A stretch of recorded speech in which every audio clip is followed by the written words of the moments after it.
I'm Carl Schramm. I'm president of the Kauffman Foundation in Kansas City. The Kauffman Foundation is dedicated to entrepreneurship, to helping entrepreneurs get new businesses started. But in addition, we're the largest private funder of economic research in the country.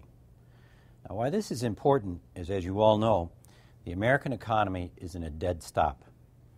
And from the president on down, people are puzzling as to what to do. Most of what we've tried, the stimulus, for example, just doesn't seem to be working. There aren't shovel-ready jobs. We have a sense that somehow consumers will restart the economy, but they haven't done it yet.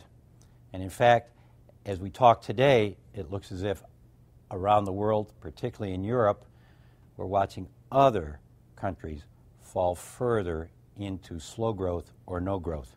We call this a recession, and we're all hoping it's not going to turn into something worse globally. Now, happily, at the Kauffman Foundation, we've been working for a long time on the theory of entrepreneurship. And the good news seems to be that if there's one sure way to start the economy, it's to turn to entrepreneurs in the creation of new businesses. And we know this for sure, and I'll show you in a minute, because when we study how previous recessions have been resolved, it's been, in fact, an uptick in the activity of entrepreneurs that have restarted the economies. So simply put, at Kauffman, we like to think about the current situation as more entrepreneurs equals recovery, or entrepreneurship is the key to getting our nation's economy restarted. Entrepreneurs have been critical to firing our growth. And if we look at growth around the world, it turns out that the strongest predictor of a country's growth rate is the number of new businesses that get founded in each country every year. Now come over here and we're going to look at what this means in terms of growth. And simply, what it really boils down to, as we know, is jobs. Who's working and who's not. And in some ways, the single most important economic number that households worry about is who's got jobs. Characteristic of this recession and all recessions is when these recessions hit, people are laid off. Simply, not speaking as an economist, but simply someone who puzzles this thing through, when you think about contractions or recessions, they aren't some great mystery. They really are lots of firms getting smaller. The demand for their products or services is decreasing, so they need fewer people to work for them. The firms get smaller. And when we have an expansion happen, a recovery happen, not only do firms hire people back, but more firms hire more people. Now, it's these new firms that have been critical over the long history of American economic progress. And this chart shows us the importance of new firms to job creation. All the jobs created in the United States year after year are in firms that are less than 5 years old. And if we think about this, big firms are in the business of putting people out of work. They want to become more efficient. They have lots of money, so they can substitute machines for people. And in fact, stockholders like to see firms get smaller in terms of headcount because it means they're becoming more efficient or more productive. It's the new firms that are essentially just people that are critical to firing the economy.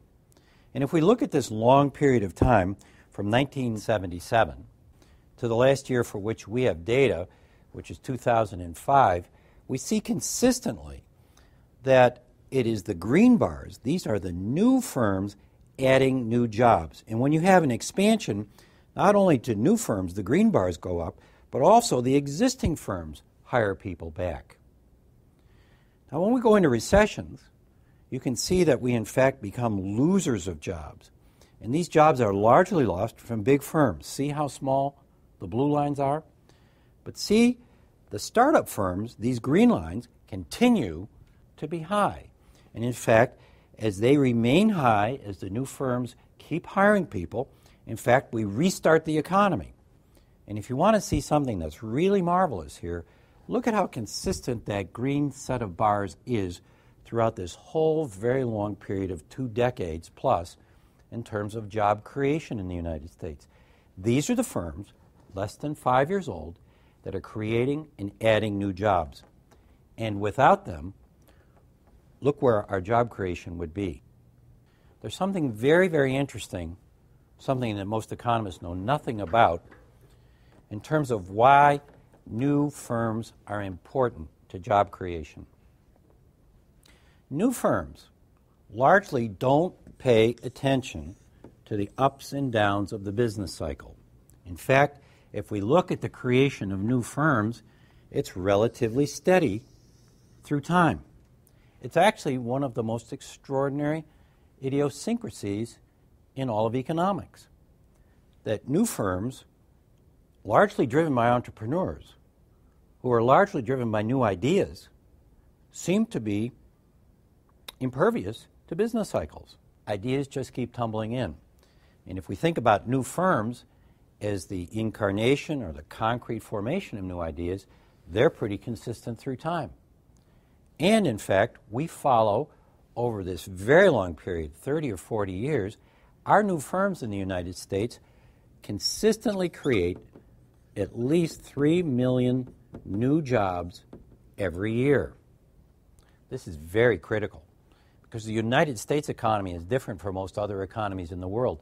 We have to add about 3 million new jobs just to keep the population at full employment. But something's different right here, and I'm going to draw this in red, and we're going to call this right here 2009. And in 2009, we are watching our new firms, still about the same numbers. We have about 600,000 to 700,000 new firms a year. But starting in 2009, they've been creating fewer jobs. The average firm has been creating about 7 jobs a year. But starting here, we're starting to watch new firms, while the number stays pretty consistent, create less than 5 jobs per firm. So that between the year 2009 and 2019, we will watch at least 7.5 million fewer jobs created in America. This is very serious. Without those jobs, we won't have growth. And without those jobs, we're going to be looking at a chronic unemployment rate of somewhere between 9 and 10%. This is a reality that Americans are not used to. We are used to thinking about having a brighter world for our kids. So it's very important that we concentrate on these data. It's very important that we think hard about entrepreneurship as the source of recovery. And it's critical that we focus on what it is we can do to encourage more entrepreneurs to start firms and create jobs and create new innovative products.